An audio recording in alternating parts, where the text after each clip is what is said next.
Hello बच्चों, welcome to my channel knowledge academy. आज हम पढ़ेंगे क्लास 5th का एसएसटी का lesson 7 democratic Republic of Congo. Story time. The kind chimpanzee of Africa. गीजा टेल्की ये नाम है, जो कौन है? एक प्रीमेटोलॉजिस्ट, मतलब वानर प्रजाति पर रिसर्च करने वाले। गीजा टेल्की was studying in the behaviour of chimpanzees in the Gombe national park, Tanzania, Congo, Africa. Africa के कॉन्गो के तंजानिया में गोम्बी नेशनल पार्क है। वहाँ पर गीजा टेल्की जो है चिंपैंजीज के बिहेवियर के बारे में स्टडी कर रहे थे। The scientist was feeling very hungry as he had left all his food in the base camp। तो जो साइंटिस्ट थे ये गेजा टेल्की, उन्हें बहुत ही भूख लगी थी, फीलिंग वेरी हंग्री, और ही हैड लेफ्ट, उन्होंने छोड़ दिया था all his food in the base camp. Base camp में मतलब जहाँ पे वो रुके होंगे, अपना सामान रखे होंगे, वहीं पे अपना सारा खाना छोड़ दिए थे। A group of chimpanzees climbed on to the trees. जो चिंपैंजी का ग्रुप था वो ट्री पर चढ़ा हुआ था और and started eating the green mebula fruit. तो वो लोग क्या कर रहे थे? मेबुला फ्रूट खा रहे थे पेड़ पर चढ़ के। The scientist took a stick. Scientist एक स्टिक उठाए एंड ट्राइड, और कोशिश किए very hard to jump high, मतलब बहुत ऊंचा स्टिक लेके ऊंचा कूदने की कोशिश कर रहे थे। And get some fruit for himself, अपने लिए कुछ फ्रूट पाने के लिए पेड़ पर से। The chimpanzees were observing him as he struggle. Chimpanzee जो था, वो जो लोग थे वो लोग देख रहे थे, बहुत ही ऑब्जर्व कर रहे थे उनको कि वो स्ट्रगल कर रहे हैं, संघर्ष कर रहे हैं फल पाने के लिए। तब क्या हुआ? Then one kind chimpanzee picks an armload of fruit and swung it down to the astonished scientist, मतलब जो आश्चर्यचकित हो गए थे साइंटिस्ट उनके। तो जो तब क्या हुआ, एक चिंपैंजी जो था वो अपने हाथ में भरकर, जो पिक्ड किया था हाथ में भरकर फ्रूट, उसको जो है क्या किया, उसको साइंटिस्ट के पास फेंक दिया। This shows that even animals like chimpanzees are sensitive and kind. यह दिखाता है कि एनिमल्स भी लाइक चिंपैंजी आर बहुत ही सहज और दयालु होते हैं। On this note let us now take a journey to the deep dark and wild rain forest of Congo. अब हम क्या करेंगे? कॉन्गो के रेन फॉरेस्ट के बारे में और ज़्यादा जानेंगे। About Congo. The democratic Republic of Congo was formerly known as Zaire. पहले जो क्या था, डेमोक्रेटिक रिपब्लिक ऑफ कॉन्गो पहले जायरे नाम से जाना जाता था। It is located between 5 degree north and 10 degree south latitude. तो ये जो है 5 डिग्री नॉर्थ और 10 डिग्री साउथ लेटीट्यूड पे है, स्थित है। It is the third biggest African country with regards to area after Sudan and Algeria. Africa में it is the third biggest African country. Africa का तीसरे नंबर पर ये कंट्री है एरिया के रिगार्ड से। फर्स्ट नंबर पर है सूडान, सेकंड पे है अल्जीरिया और थर्ड नंबर पर है democratic Republic of Congo. It covers an area of 23.5 lakh square miles. ये इसका जो एरिया है वो है 23.5 lakh square miles. Almost 33% of country is located in the northern hemisphere and the rest of it falls in the southern hemisphere। तो इसका जो इस कंट्री का जो 33% है वो नदर्न हेमिस्फीयर में स्थित है और बाकी रेस्ट जो है वो सदर्न हेमिस्फीयर में लोकेटेड है। It is boarded by the central African Republic and south Sudan in the north. ये जो है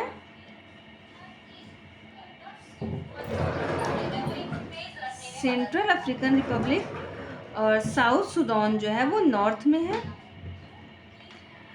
और अंगोला और ज़ाम्बिया जो है वो साउथ में है। युगांडा, रवांडा, तंजानिया और बुरुंडी ईस्ट में है and republic of Congo in the west, ये वेस्ट में है। Main features of the land, location. Democratic Republic of Congo is located in central Africa and the equator passes through it. ये जो country है democratic Republic of Congo, ये central Africa में located है और ये इक्वेटर पासिस थ्रू है, मतलब इसके पास से इक्वेटर जो है लाइन पास होती है। It's capital Kinshasa is located on the Congo river. Congo river पर किंशासा कैपिटल है इनका, इसका डेमोक्रेटिक रिपब्लिक ऑफ कॉन्गो की जो कैपिटल है वो किंशासा, वो कॉन्गो रिवर पर लोकेटेड है। Democratic Republic of Congo is almost a land locked country, मतलब कि ये जो कंट्री है वो चारों तरफ से बंद है, मतलब कि ये कंट्री है, इसके चारों तरफ बाकी सब दूसरी कंट्रियाँ हैं, इनके इधर उधर कहीं भी पानी नहीं है चारों तरफ में से। तो ये यहाँ पे मतलब कोई समुद्र नहीं है, इसके बाहर तरफ हर तरफ से लैंड है। तो ये लैंड लॉक्ड कंट्री है, यानी कि बंदरगाह विहीन देश, यानी यहाँ पे कोई भी बंदरगाह नहीं है, क्योंकि इधर भी कंट्री, इधर भी कंट्री, इधर भी हर तरफ कंट्री है, तो इस वजह से यहाँ पे कोई भी बंदरगाह नहीं है। Relief features of the land. The relief features of democratic Republic of Congo are quite similar to India. ये इंडिया की तरह है। देयर आर 3 माउंटेन रेंजेस, यहाँ पर 3 माउंटेन रेंजेस है, कोस्टल प्लेन्स है, हाई प्लेटूज है और मेजर वैली है, और क्या है, a large river basin called the Congo basin, और एक बहुत बड़ी नदी है बासिन, ये जो है कॉन्गो बासिन कहलाती है। In fact river Congo is regarded as the most important river in the country. इनके कंट्री में जो कॉन्गो बासिन रिवर है ये बहुत ही इम्पोर्टेंट रिवर है। The river along with its tributaries is a major mode of transportation and of extreme economic importance. ये जो रिवर है अपनी सहायक नदियों के साथ, मतलब ये कॉन्गो बासिन भी और उसके अलावा और भी जो नदियां हैं, ये लोग जो है ट्रांसपोर्टेशन यानी कि आने जाने के लिए और एक्सट्रीम इकोनॉमिक इम्पोर्टेंस सारी रिवर्स का बहुत ज़्यादा है कि जो कमाने का काम भी, आने जाने का काम भी सब उसी पर निर्भर है। इट्स मेजर ट्रिब्यूटरीज आर कसाई, संघा, उबंगी, अरुविमी एंड लुलोंगा, ये सब इनकी सहायक नदियाँ हैं। The Congo river is also known as the highway of central Africa. इसको मध्य अफ्रीका का राजमार्ग भी कहा जाता है कॉन्गो रिवर को। The eastern part of the country has many lakes like lake Albert, lake Edward and Kivu. तो ईस्टर्न पार्ट में इस कंट्री के ढेर सारे बहुत सारे लेक्स भी हैं, जैसे लेक अल्बर्ट, लेक एडवर्ड और lake Kivu. Since democratic Republic of Congo lies in the equatorial region, it receive heavy rainfall through out the year. क्योंकि यहाँ इस कंट्री में इक्वेटोरियल रीजन है, तो यहाँ पे पूरे साल भर हैवी रेनफॉल होता रहता है। The climate is conductive for the growth of dense and thick forest. तो यहाँ का जो क्लाइमेट है, जलवायु है, वो फॉरेस्ट को ग्रोथ करने के लिए बहुत ही अनुकूल है। तो यहाँ पे बहुत ही घने और थिक फॉरेस्ट हैं। There is hardly any soil erosion and the soil is thoroughly nourished by humus. There is hardly, मतलब बहुत ही मुश्किल है यहाँ पर कि कोई सॉयल इरोजन हो, मतलब कि मिट्टी का कटाव हो। यहाँ मिट्टी का कटाव नहीं होता, इतने घने जंगल हैं यहाँ पर, और सॉयल जो है वो नरिश होती रहती है ह्यूमस से। ह्यूमस जानते हैं, the organic part of soil which is form because of decomposite of plants. जो प्लांट्स के डिकम्पोजिट होने से, यानी जो सूखे और ख़राब जो सामान होते हैं पेड़ पौधों के, उससे जो मिट्टी नरिश होती है वही ह्यूमस होता है। Climate, since the democratic Republic of Congo lies in the equatorial region, हम जानते हैं कि ये कंट्री जो है वो इक्वेटोरियल रीजन में पड़ती है, तो it receive heavy rainfall through out the year. पूरे साल भर यहाँ वर्षात होती रहती है। It is also extremely hot through out the year, और पूरे साल ये गर्म भी रहती है। With not much change in summer and winters, और यहाँ पे बहुत ज़्यादा गर्मी या ठंडी में कोई चेंजेस नहीं होते हैं।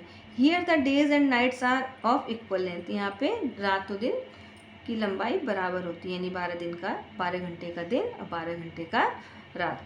Owing to the year round high temperatures there is a plenty of evaporation, तो जो पूरे साल भर यहाँ पे हाई टेम्परेचर रहता है, इससे क्या होता है इनके मौसम में क्या रहता है, प्लेंटी ऑफ एवोपोरेशन रहता है, हवा पानी सब में नमी रहती है, वाष्पीकरण रहता है। This mean that clouds build up on a regular basis and it rain, इसका मतलब ये है कि प्लेंटी ऑफ एवोपोरेशन का मतलब है कि इनके यहाँ क्लाउड्स जो होते हैं वो रेगुलर बनते रहते हैं और बरसात हो जाती है। ये किससे होता है? This happens almost every evening, यह जो है हर शाम होता है। ऐसा कैसे होता है कि बहुत ज़्यादा गर्मी पड़ती है और वो पानी, उसकी वजह से पानी जब बरसता है तो ज़मीन गर्म रहती, लैंड, तो उससे जो है पानी वापस वाष्प बन के उड़ जाता है, फिर क्लाउड्स बिल्ड हो जाते हैं और फिर रेन हो जाती है। This rainfall is called the 4 o'clock rainfall, यहाँ की रेनफॉल को 4 o'clock रेनफॉल कहते हैं। The mornings and are normally present with lots of sunshine, यहाँ पे जो सुबह होती है बहुत ही सुहावनी और धूप भरी होती है। And the evening and nights are cool because of the heavy showers, बहुत ज़्यादा पानी बरसने से शाम और रात जो है बहुत ठंडी होती है। Plant life, the heart of Congo basin is covered by thick forest called the equatorial rain forest, जो कॉन्गो बेसिन जो है वो कवर्ड है थिक फॉरेस्ट से, इसको हम लोग क्या कहते हैं? इक्वेटोरियल रेन फॉरेस्ट कहते हैं। The trees reach a height of above 40 to 50 metre, क्योंकि यहाँ बहुत ज़्यादा पानी बरसता है, इस वजह से यहाँ पे बहुत ही ऊंचे ऊंचे पेड़ होते हैं, बहुत थिक फॉरेस्ट होती है और जो पेड़ों की हाइट होती है वो 40 से 50 मीटर्स होती है। The bigger trees form a canopy like covering with their leaves with which can not even be penetrated bye sunlight. Canopy का मतलब होता है यहाँ चंदवा। अभी हम बताते हैं क्या होता है। जो बड़े बड़े पेड़ होते हैं वो कवर कर लेते हैं देयर लीव से, जिससे क्या होता है कि can not even be penetrated bye sunlight, उसके अंदर प्रवेश, पेनिट्रेटेड मीन्स प्रवेश, सनलाइट भी प्रवेश नहीं कर पाती है। उसकी पत्तियाँ जो होती हैं, पेड़ों की पत्तियाँ, ऊंची ऊंची पेड़ होते हैं, उनकी पत्तियाँ क्या होती हैं, आपस में एक दूसरे को ऐसे सट कर ढक के बना लेती हैं, क्योंकि थिक और डेंस फॉरेस्ट होते हैं, तो कैनोपी बना लेती हैं, जिससे सूरज की रोशनी भी नीचे नहीं आती, यानी पत्तियाँ आपस में सट के इतना ज़्यादा घना बना लेती हैं जिससे सूरज की रोशनी भी अंदर नहीं आती, तो वही उसे कैनोपी कहते हैं, चंदवा। ड्यू टू दिस कैनोपी, तो पत्तियां जो आपस में सट के बनाती हैं उसे कैनोपी कहते हैं। तो उसकी वजह से क्या होता है, ऑलवेज डार्क ओवर हियर, यहाँ क्या होता है पूरे समय अंधेरा छाया रहता है।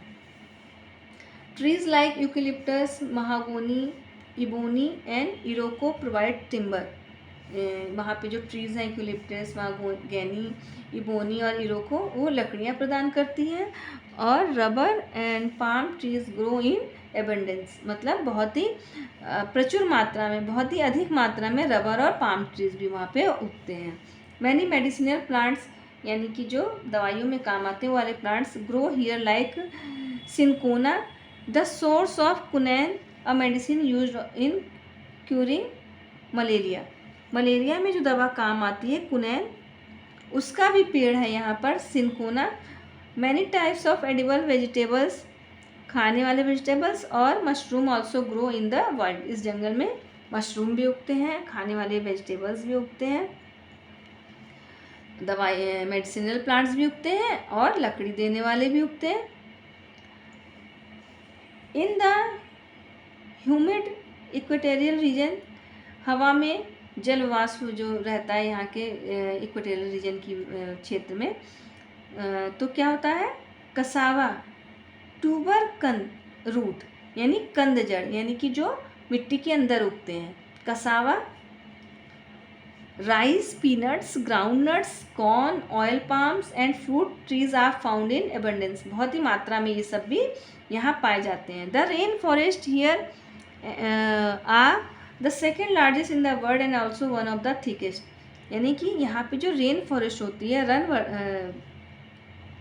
वन वर्षा जो होती है, वर्षा वन जो यहाँ पे होते हैं, तो वो क्या होते हैं, दुनिया में दूसरे नंबर पर यहाँ पे इतनी ज़्यादा बारिश होती है और सबसे थिकेस्ट होती है। Since they remain green throughout the year, इसलिए साल भर हरे भरे रहते हैं। They are also known as evergreen forest, इसलिए इसे हमेशा हरे भरे रहने वाले जंगल के नाम से भी जाना जाता है। They are many grassland in the southern and south western part of the democratic Republic of Congo. यहाँ पर डेमोक्रेटिक रिपब्लिक ऑफ कॉन्गो में ग्रासलैंड, साउथ सदर्न में ग्रासलैंड और साउथ वेस्टर्न पार्ट में भी है, मतलब कि घास के मैदान। Animal life, the equatorial rain forest are home to a rich and diverse variety of animals. तो इक्वेटोरियल वर्षा वन जो है यहाँ पे, तो यहाँ क्या है कि बहुत ही अधिक मात्रा में उनके लिए घर के जैसा ही है, बहुत तरीके के वैरायटी के यहाँ पे एनिमल्स हैं, उनके घर हैं यहाँ पर जंगल्स में। हाउएवर बिकॉज ऑफ हंटिंग, वैसे तो बहुत ज़्यादा मात्रा में है यहाँ पर, लेकिन अब हंटिंग के कारण, शिकार करने के कारण एनिमल्स लाइफ इज डिमिनिशिंग, कम होने लगी है। Chimpanzees, gorillas, bonobos, elephants, monkeys and baboons are found in the forest and savanna woodlands, और सवाना वुडलैंड्स भी मिलता है। सवाना वुडलैंड्स यहाँ पर क्या है, ये एक इस तरीके के पेड़ जो थोड़ी थोड़ी दूरी पर होते हैं, जिससे आप क्या कहते हैं, सवाना वुडलैंड्स को इस तरीके से बताया जाता है कि पेड़ इतनी दूरी पे होते हैं कि आप छाता लेके अगर चलें तो वो छाता बंद नहीं होगा, आप आराम से एक छाता लेकर चल सकते हैं। सब पेड़ ऐसे थोड़ी दूरी पर होते हैं। The northern grasslands and are inhabited by lions, और उत्तरी घास के जो मैदान है वहाँ पे कौन रहते हैं, lions, leopard, jackals, hyenas, cheetahs, wild cats, wild dogs, buffaloes और black and white rhinoceros. The Congo river and the lakes have, Congo river और लेक्स में crocodiles, hippos, dolphins and variety of fish, जैसे कि catfish और jellyfish भी रहती है Congo river में। द रेन फॉरेस्ट वर्षा वन are home to a variety of reptiles, reptiles के भी वहाँ पे बहुत सारे वैरायटी हैं, मतलब कि रेंगने वाले जानवर जो होते हैं, जो ज़मीन में चलते हैं, जैसे पाइथन्स, वाइपर्स, ट्री कोबरास, पेड़ पे रहने वाले कोबरा, लिजार्ड, फ्रॉग्स और कैमेलियन, मतलब गिरगिटार। There are also hundreds of beautiful butterfly species, यहाँ पे हजारों, सैकड़ों प्रकार के सुंदर बटरफ्लाइज के तितलियों की प्रजाति भी है, और birds like parrots, pelicans, owls, cranes, eagles, vultures, ducks और पिजन्स भी हैं, बत्तख और वल्चर्स और कबूतर। Many insects like bees, beetles, scorpions, सेसे फ्लाई है, mosquitoes, termites, ants, centipedes and millipedes are found in the abundance. बहुत ही अधिक मात्रा में यहाँ पे इंसेक्ट्स मिलते हैं, जैसे बीज, बेटल्स, स्कॉर्पियंस, सेसे फ्लाई जो होता है वो कैसा होता है, इसके काटने से स्लीपिंग सिकनेस होती है, मतलब कि सोने की बीमारी हो जाती है। और मॉस्किटोज, टर्माइट, आंट्स, सेंटीपीड और मिलीपीड्स बहुत ज़्यादा यहाँ पे रहते हैं। Several national park and wildlife sanctuaries have been set up to protect the animals in this region. इस क्षेत्र में बहुत सारे नेशनल पार्क और वाइल्ड लाइफ सेंचुरीज भी हैं इन जानवरों को प्रोटेक्ट करने के लिए। In route, sleeping sickness is caused by सेसे फ्लाई के काटने से स्लीपिंग सिकनेस हो जाती है, मतलब कि नींद आने लगता है। तब क्या होता है, अगर उसी स्थिति में जब आपको स्लीपिंग सिकनेस हुआ है, यानी कि सेसे फ्लाई ने आपको कट किया है, बाइट किया है, तो अगर स्नेक भी आपको बाइट कर ले तो क्या होगा, आपके इट प्रूव फैटल, ये आपके लिए जानलेवा साबित होगा, क्योंकि जब सांप आपको बाइट कर ले तो आपको सोना नहीं चाहिए, और ये मक्खी जो है आपको काटेगी तो आपको नींद आएगा। तो क्या होगा, उसका आपको नींद आ रही है, सांप ने आपको काट कर लिया है, तो आपको मरना निश्चित है। Find out about any one of them in details, इनके बारे में डिटेल्स में जानिए, और identify one of should do to save a victim, और ये पता करिए कि कैसे एक विक्टिम को, जिसको मतलब कि काट लिया, तो बचाया जा सकता है। तो बच्चों, अब मिलते हैं नेक्स्ट वीडियो में। अगर वीडियो पसंद आई हो तो लाइक शेयर सब्सक्राइब ज़रूर करें। Thank you.